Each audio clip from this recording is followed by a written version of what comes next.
The mission of the Dallas Coalition for Hunger Solutions is to empower residents to gain equitable access to healthy food. Since 2012, the coalition has been bringing leaders together who are engaged in the work of addressing poverty and hunger to take collaborative action.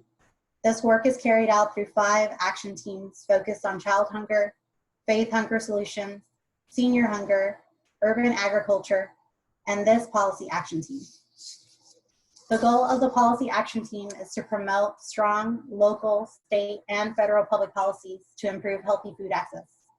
The group does this by hosting educational events for stakeholders like yourselves about important anti-hunger policies, keeping the public informed about policy developments through the Policy Matters newsletter, and also building relationships with elected officials to educate them about the impact of anti-hunger programs.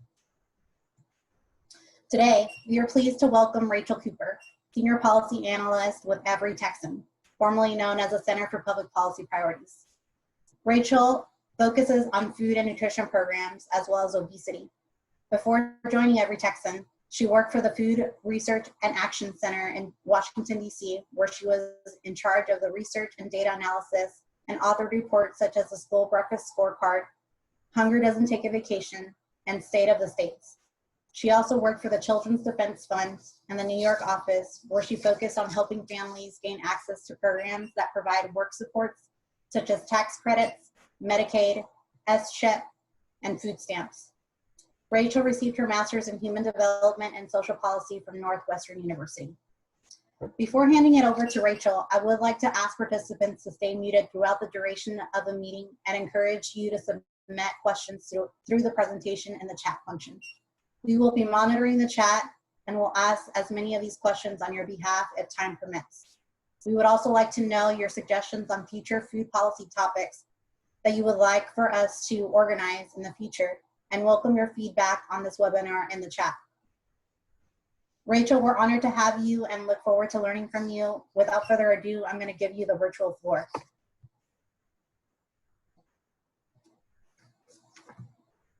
All right. Good afternoon, everyone. Thank you so much for joining. And I am happy to be here. And, you know, we're all sharing the same mission of improving the nutrition access for kids and families throughout Texas. And so I want to spend today talking really about what we've done, what the food system, how we're responding to the challenges of COVID-19.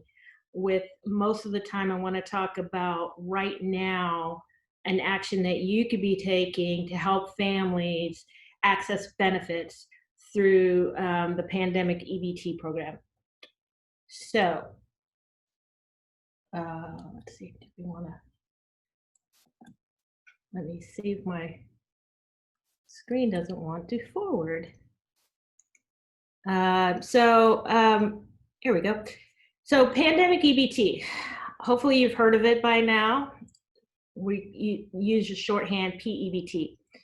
And it's a program created by Congress that said with schools closed and kids not getting access to school meals, instead Congress would send parents the value of those meals in cash on an EBT card that they could then use to buy groceries. And so in Texas, that equals out to $285 per child in benefits. And it's great, right? This is one of the biggest helps that families who've been struggling for months will get in terms of food assistance. But the program ends June 30th. You have to apply by June 30th. And out of the 3.5 million kids in Texas who are eligible, those are all the kids who normally get free or reduced price lunches in Texas schools. 1 million kids are still missing. So we have got to pick up the pace and make sure those families know about this program and their eligibility. And so that's where we need your help today. So basically, who's eligible for P-EBT? The easy answer, it's for all kids who receive free or reduced price school meals. Whenever schools were regularly open, if the child was getting free meals there, then they would qualify for this benefit. And so it's really for kids from pre-K up to 21, as long as they're enrolled in a school and get free school meals during the 2019 to 20 school year. And that means kids who attend community eligibility schools as well. So say in your area, Dallas ISD is one of the biggest CEP districts. Every school, every child in DISD qualifies through as a community eligibility, so they all get free school meals. So that means every child enrolled in Dallas ISD qualifies for this benefit. It is also eligible because it's a school meal benefit. There are no immigration concerns. This is not something where we have to worry about public charge. Doesn't matter if the child is a citizen, it doesn't matter if the parent is a citizen. And it will not be reported to any other part of the government. You don't report it on your taxes, you don't report it on your, your case for any other benefits. It is purely a school meal benefit, and we don't have to worry about any of those other issues. And so that's one of the most important things to get out the word on.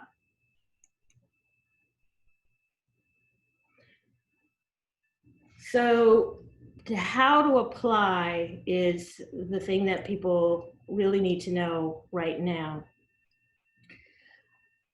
Because of the way this program worked, Congress set it up, they wanted to get the benefits out as quickly as they could. And because this was brand new, it's taken some time. They passed the law back in April, and it's just now that it's up and running. But kids who were already on SNAP, the fastest way for them to get their benefits was to have their money put on their SNAP card, their Lone Star card. So that already happened automatically. So kids who are between 5 and 18, so school age kids that HHSC could identify as being of school age, if they were enrolled in SNAP back in March, they should have already gotten their benefits last month.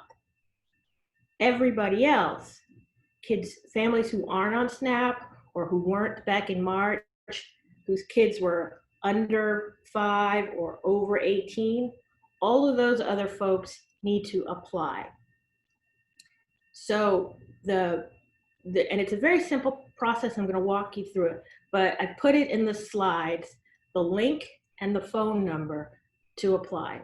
So it's all hosted on yourtexasbenefits.com, which we all know is where you go to apply for SNAP and Medicaid and TANF, but it's at a special URL. It's not the main page. It's not, you don't have to start a full application as if you were applying for SNAP. You go to yourtexasbenefit.com /learn/P-EBT. And there's also a phone number you can call, the helpline, and they will help for families enroll. And so that number is here. It's 833-613-6220. They will answer questions and help people complete the application over the phone if needed. So I'm just going to show you how the application itself, show you it's relatively straightforward. And so some of you maybe can help your family, your friends, your clients actually fill it out. And it's a pretty easy process. So yourtexasbenefit.com, like I said, /P-EBT, learn P-EBT. The quirk is the agencies are trying to control how many applications they get, in the sense that they don't want everybody applying even if they're not eligible. So they have limited the access to that link. So it's not on the front page of Your Texas Benefits. But thanks to the wonders of Google, if you just Google Texas P-EBT, you will get this link. It'll show you the link and you can go straight to this module. So that's a shorthand tip to get around it. But so when you get to that, to the modules, you'll see this fill in the application, and it tells you just the basics of who should be applying for P-EBT. And it tells you about if you are SNAP family, you don't need to fill this out. And just a few questions. And by checking the box, you are certifying that you're being truthful, okay? Whatever information you enter is the truth. Then the next page, and I printed this off in Spanish just to show you that Your Texas Benefits can be done in both English and Spanish. And so this is just the question about, did your child qualify for free and reduced price meals last year? Yes or no, okay? And then that takes you to the actual short application itself. And you can see there, you already answered the first questions about, did they get free meals? Did anybody get SNAP in your household? And then it's basically this information, the parent or the head of household, so it could also be a grandparent, a caregiver, whoever that child lives with normally and goes to school with normally, the school knows them, that's the head of household for this purpose. So the name and address. Now, it asks for Social Security number, but it is completely optional. As we said before, it is not required that you be a citizen or have a Social Security number. It just helps them match families, but you do not have to put that in. Date of birth and sex of the parent, and then address and email address if you have it, all of that. And then the next piece is where you put in the child's information. Same thing, the name and address, and the names of the kids, date of birth, sex, and again, Social Security number is optional. What they really want, and it's most helpful for them to have and speeds up the matching process, is the student ID number. That's the number that your child would use to go online, access their grades, access whatever parent portals. Most of this, if the parent doesn't know it, they've just said, ask your child and put in that number. And then the type of school and the name of the district that you attend. And that's basically it. There's a way to add additional children. It's kind of covered up right now by everybody's faces, but at least on my screen. So if you have one child, if you have 6 kids, you fill in information for each child on this one form. And then you do an online signature where it asks you some security questions and you submit the application. And that is it. It is much simpler than any other benefit application. It's designed to be, because it, just like school meals, it's just based on income level basically, and none of that other stuff matters for school meals. So most families should have gotten some information already about this from their schools. The schools were all asked to send letters out to every family, telling them about the program, and that letter had the online link and the phone number. And the schools are also been asked to do robocalls reminders. But honestly, that letter, which was written by the Department of Education, apparently didn't talk about the fact that immigration was not a problem. And so we are very concerned that families may hesitate even though they are eligible. So we want to stress that and are doing our own outreach to make sure that families know it's safe to apply.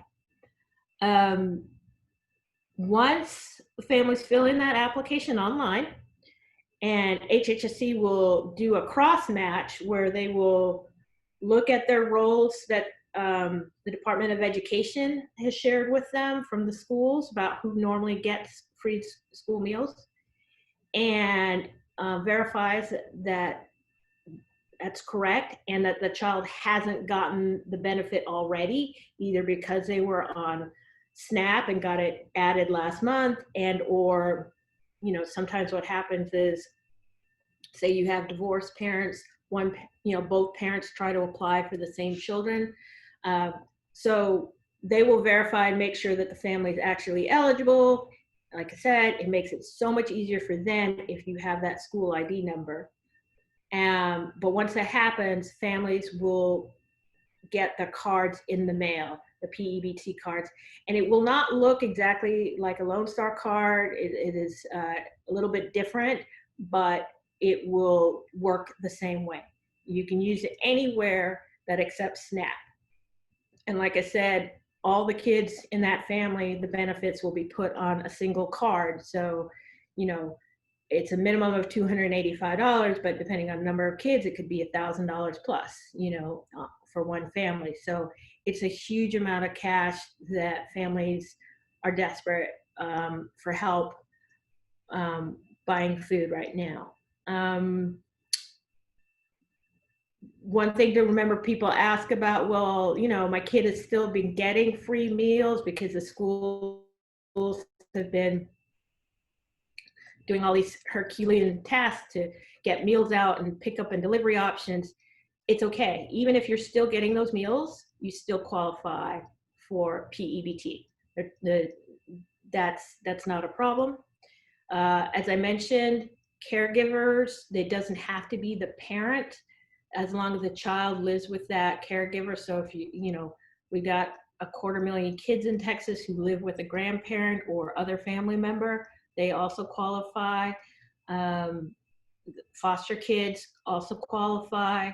As long as that child normally gets free school meals, they qualify.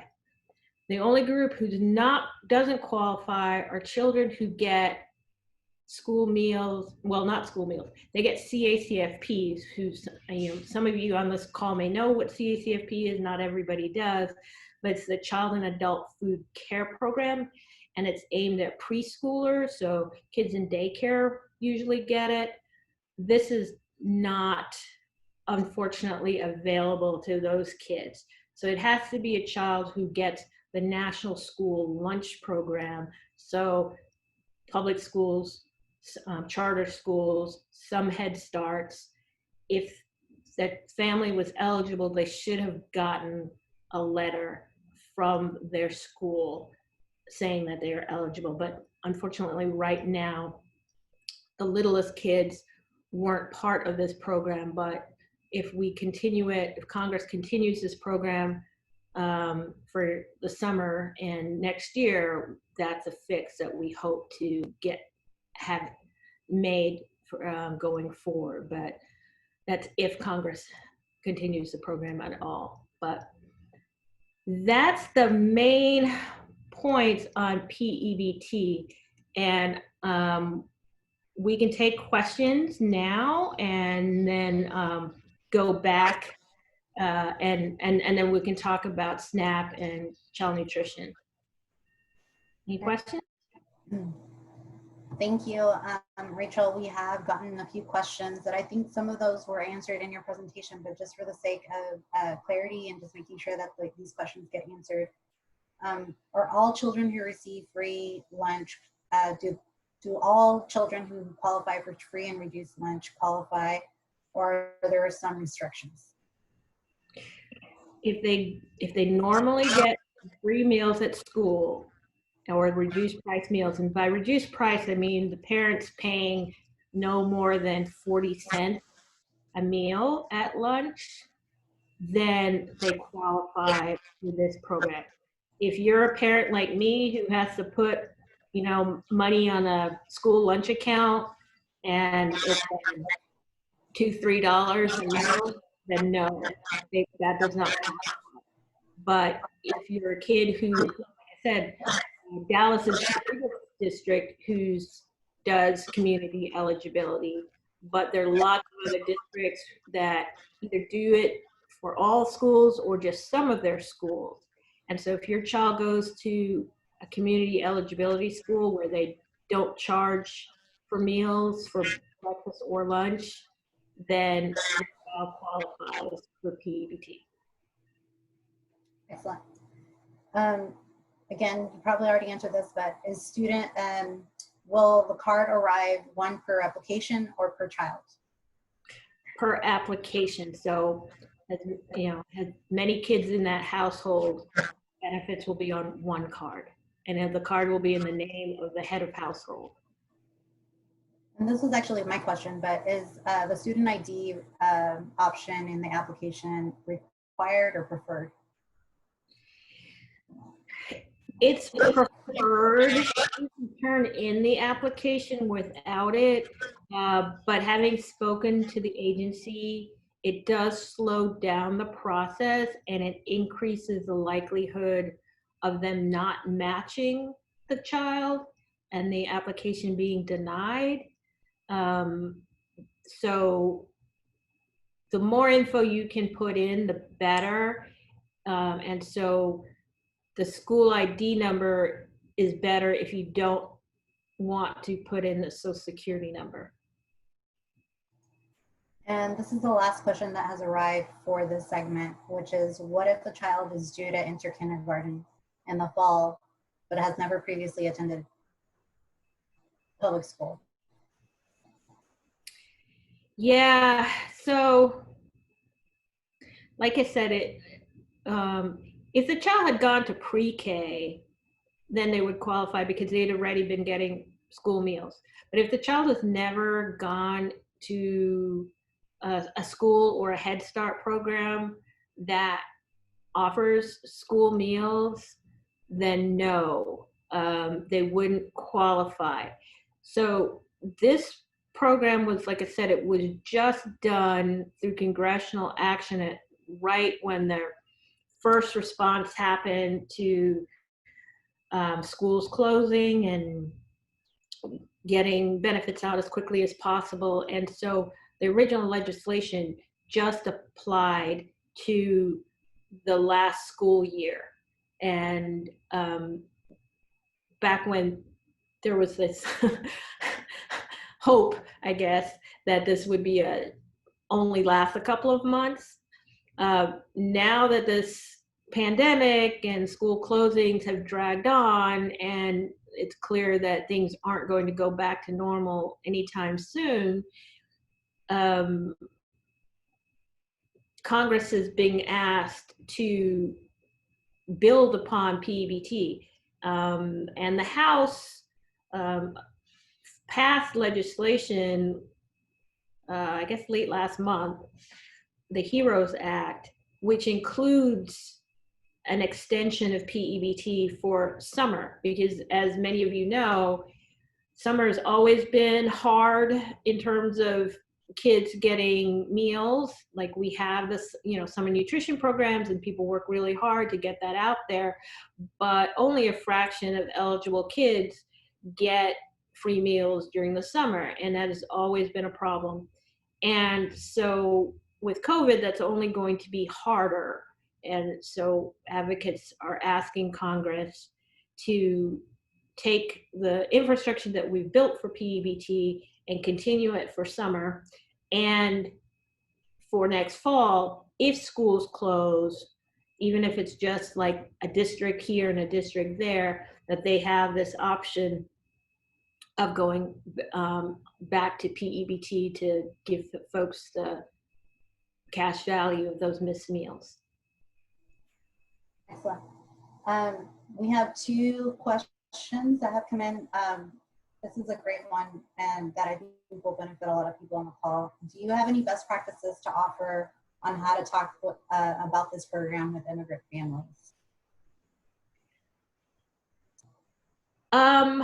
I would want to reassure them that this is about the school side of things, right? Because the people and immigrant families usually trust their schools. They feel safer with school-related issues than, say, with HHSC and SNAP-related, because obviously there are issues there, both about fewer people are eligible, and then, of course, the whole public charge fears get stirred up. So I would lead with that this is about school meals, and this is about giving kids help for, families, helping families who missed out on those school meals, and that they don't have to worry about, like I said, immigration issues. It's not being reported to anybody. It's not going to be held against them in any way, and it's just for any kid who got meals at school. Great answer. And then the last one that has come in describes a case. So there is a mom who applied for 4 children and only received the benefit for 1 child. Would you recommend that she call the 1-800 number that was listed earlier in your presentation? Yes. So what can get a little bit confusing is that, different kids may have different statuses based on their age and the school that they attend. So if, say your high schooler goes to a school that just does regular applications for school meals, then maybe that child qualifies or not based on if the family filled out an application and is income eligible. And then you have an elementary school child who gets their entire school is a CEP school, and so they do qualify. And then you've got a preschooler who goes to daycare and they use CACFP and they're not eligible. So it's technically possible that you could have multiple kids and they have different statuses and they don't all qualify. But if the parent knows, no, all my kids get free meals normally, I never pay for any of them to go to school, then they should call that number. Excellent. I don't see any other questions for this segment. So Rachel, if you want to go ahead and talk about SNAP. Sure. So, why are we being difficult now? So I wanted to give a kind of an update on what's been happening with SNAP, which, food stamps. Many of you may know this stuff, but kind of giving you a sense of what we're expecting going forward. And the big picture of that is that there's lots of uncertainty of what happens next when it comes to SNAP.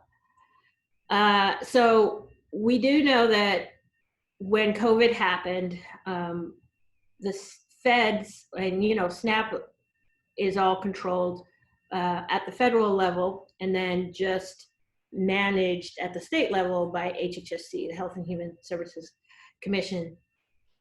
So USDA, the feds, they allowed the states to waive the previously required eligibility interview that folks have to do, both when they initially get the benefits and when they have to recertify every 6 months. They waived that for the last few months since April. And they just, actually I should update this slide because I was told today that they got approval to waive the interview again for the month of July. So we know that much. After July, we don't know. It's really, the feds are requiring the states to apply on a month-to-month basis, which makes it hard for everybody, but that's what they're doing. So no interview, at least for July.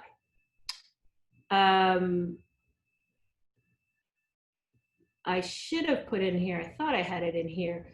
Oh, let me go to the next one first and I'll go back. So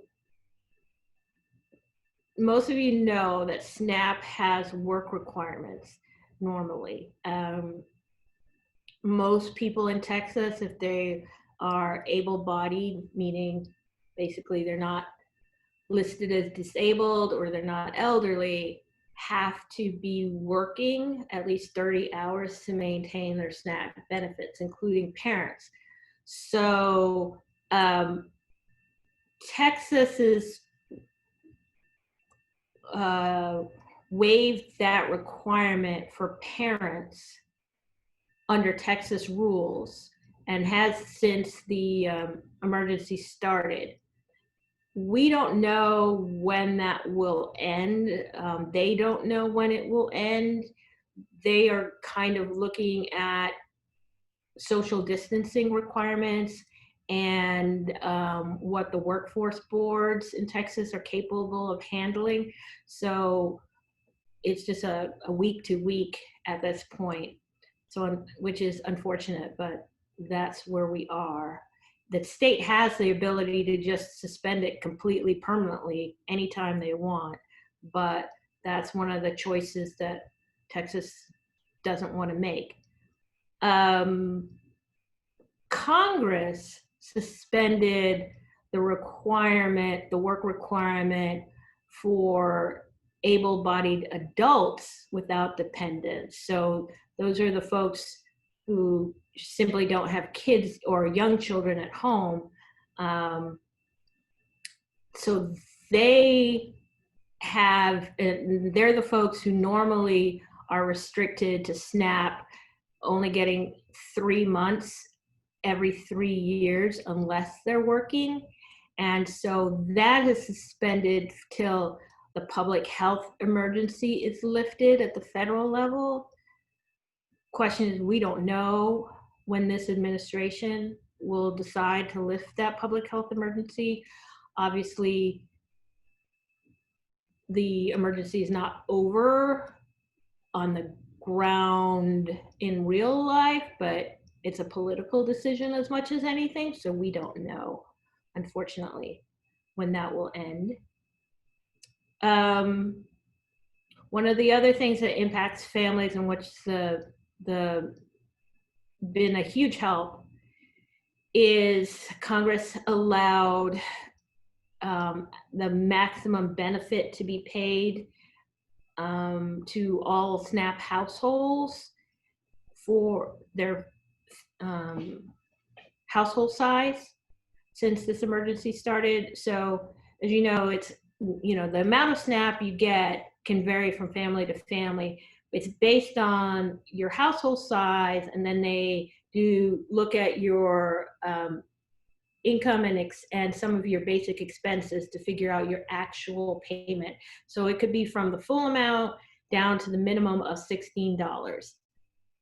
And that's always been true, but since April, when the COVID started, Congress authorized that every family on SNAP, approved for SNAP, gets the full benefit for their family size. And so that's been a huge thing. And we have gotten it through June, but once again, we don't know if it's going to continue for July.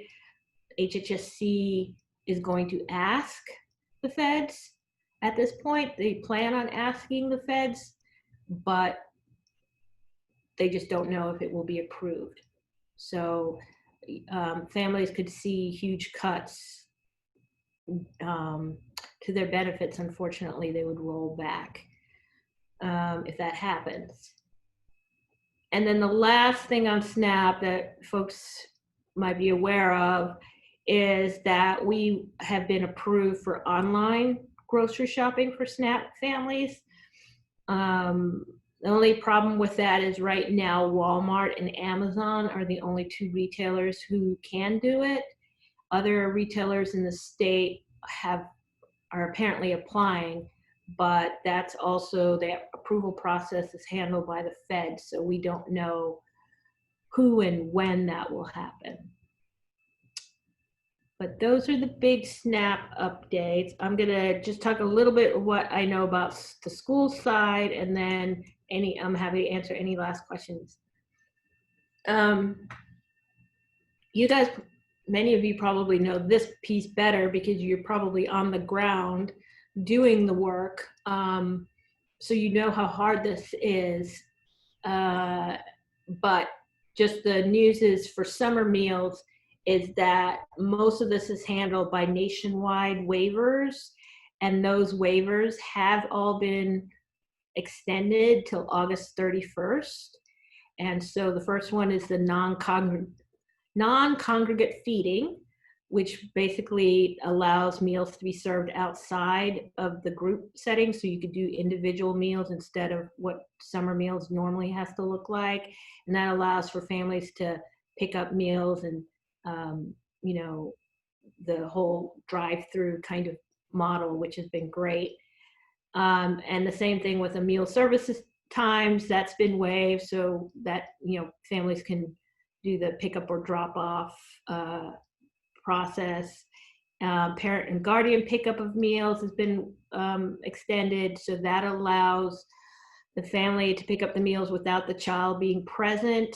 They just have to show that the child exists in some way, whether it's a school registration or birth certificate or something. They just have to show that there is a child who they're picking up meals for. And the big one is the area eligibility one, which allows more sites. So normally summer meals is only allowed in schools or areas that have at least half of their kids are eligible for free or reduced price meals, and so that limits the number of places it happens. And so that's waived till the end of August, and so districts can put the programs wherever they feel they're best served for their community.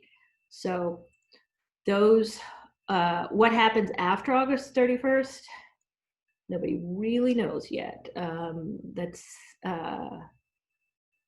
I think everybody is in a holding pattern, figuring out what schools is going to look like in the fall and what that will mean for the school meal programs. I think everybody's just trying to get through the next month or two before they can wrap their heads around that next piece. That's it for those updates. I'm happy to take questions. All right. Well, Rachel, we've gotten a few great questions in the chat, so I'll just pose them as they're written here. One of them is regarding delivery and pickup with regards to groceries. Do the businesses that you mentioned, Amazon and Walmart, deliver to households or SNAP families? Or do SNAP families have to pick up groceries from the stores? So it's allowed for delivery. So it's online ordering and delivery. What the feds allow.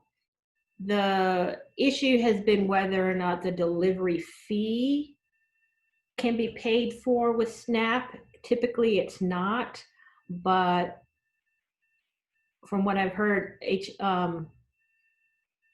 FNS is allowing that for now. I don't know how Walmart and Amazon are approaching that.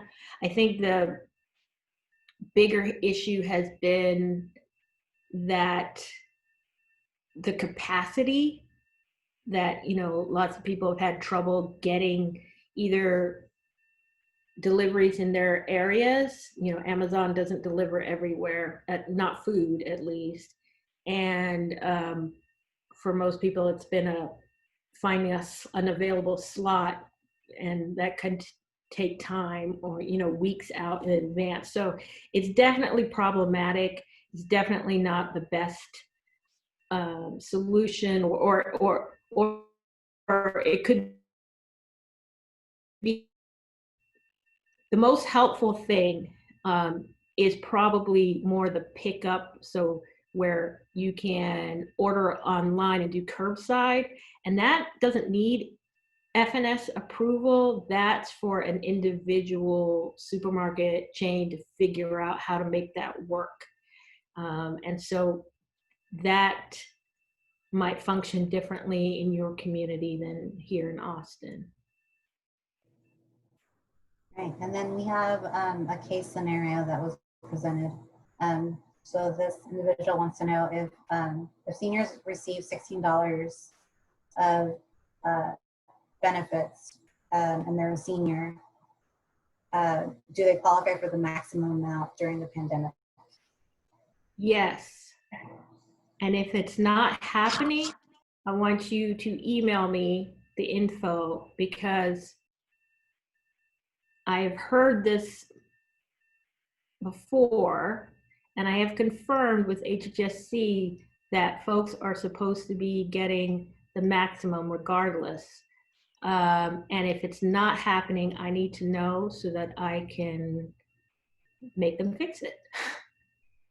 So please email me, and my email is right here in the bottom, cooper@everytexan.org, and give me as much information as you can share. And I'll get back in touch with you if that is not happening. But if they are eligible, if they are qualified for SNAP from April through June, they should have been getting the full benefit amount. So if it's a single person on a case, normally they would get $16. They should have been getting $194 for those 3 months. Thank you, Rachel. And then I'll just finish it off by just asking a very broad question, but I think it's an important one to ask. And that's, what are your recommendations for us that are that have clients that see clients every day, or maybe interacting with just even our neighbors that may be struggling? What are some things that we can do as private citizens and even as representatives from organizations that you would recommend that we do during this time to advocate for those that might be struggling right now? Well, first, I would talk to them and ask them if they've gotten these benefits yet. So ask them, you have kids? Do they get free meals? Have you gotten the P-EBT program yet? And if not, help them figure out how to, one, check and see if they got it through SNAP, and if not, help them apply. So that's the first, is making sure that you help them with their everyday needs as quickly as you can, and that's one big way. Same thing with the SNAP benefits. If they are on SNAP, double check and make sure, wait, have you been getting the full benefit amount these last few months? Just because HHSC tells me their computers are programmed does not mean that they're programmed correctly and everybody's getting them. And if we don't hear it from the field, if we don't hear it from clients directly, we won't know. And so please let us know. And then beyond the personal one-on-one advocacy, I think it's really important that you guys could weigh in, both as your organizations and individually, with both your state reps and your federal representatives, to talk about the struggles that families are going through. I work at the state ledge, and every session, and I will tell you that it can be a kind of lonely talking about SNAP up there, because so few folks show up to talk about SNAP, and usually the bills that pop up are negative. They want to restrict it, they want to make it harder, they want to sometimes just humiliate SNAP families. And so there are very few groups who show up and tell the stories of SNAP families and how hard they are working, how much they go through, and how important these programs are to them. And their stories get lost. And so telling your family's stories, telling your own stories is huge. And defending SNAP, because when this is over, some of the better things that we're getting now will start to disappear unless we say something, unless we talk about why do we go back to that bad system. Families need these extra benefits. One of the other national asks, besides continuing P-EBT, is to raise SNAP benefits across the board for everyone by 15%. Even the minimum folks who now they get 16, under this proposal they would get $30 a month. So it's a huge thing, and especially as groceries are even more expensive now, SNAP isn't going as far. So when the emergency allotment, the max payments disappear, which they could do next month, folks will be struggling again, and we need to do something about that. And the only ones who can do it at this point is Congress.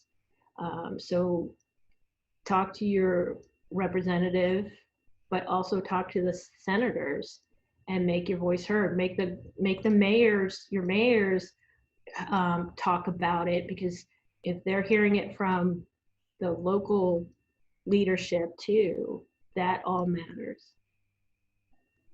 Thanks, Rachel. And then just wanted to confirm the deadline again and just reinforce the importance of making sure that if you have direct access to families, to encourage them to apply for the P-EBT program. Can you just confirm that the deadline to apply for that program is June 30th? Yep, right now that's the date, June 30th. On the yourtexasbenefit.com site, or the phone number that's in the slides. You know, and we still have the latest update, 1 million kids out there who qualify. And my concern is that it's not the kids who go to a CEP school who don't need it, who don't normally, qualify. It's the kids who have fallen through the cracks as we've gone to lockdowns, and kids no longer have as much connection to their local schools. So maybe their parents didn't get that one email and they're not responding. And the kids whose English isn't their first language. So I'm afraid that it's the kids who need it the most who aren't applying. And so that's why we need to get the word out and do what we can at the community level.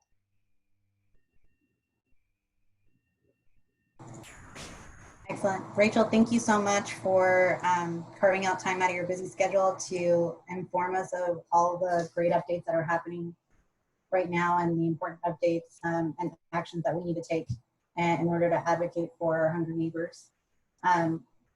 I want to thank everyone who was able to join us today. You will be receiving a follow-up email after this presentation with slides and a link to sign up for the Policy Matters newsletter, as well as a reminder of an upcoming event that you don't want to miss. So I have a slide here that kind of gives you a summary, but we are hosting a 9th annual Hunger Summit this fall, and we want you to save the dates. The theme for this year is From Hunger to Health, Food Justice, Not Just Us. And instead of it actually being in person, which we've done traditionally for the last 8 years, it's actually going to take place virtually. And it's going to span over a few dates. So you want to make sure that you have those dates on your calendar and that they're marked for the time frame of 10 to 11:30. And then obviously, if you sign up for the newsletter, you'll receive gradual updates leading up to those events. but would encourage you to put those on your calendars so that you don't miss that great opportunity to learn more about what's happening around anti-hunger work in Dallas, in the DFW, the greater DFW area. For those that were able to join us, thank you. We appreciate it, and we hope that it's not the last time that we engage with you. And without further ado, I'm just going to adjourn this meeting. Thank you, and have a great Tuesday. Thank you, everybody.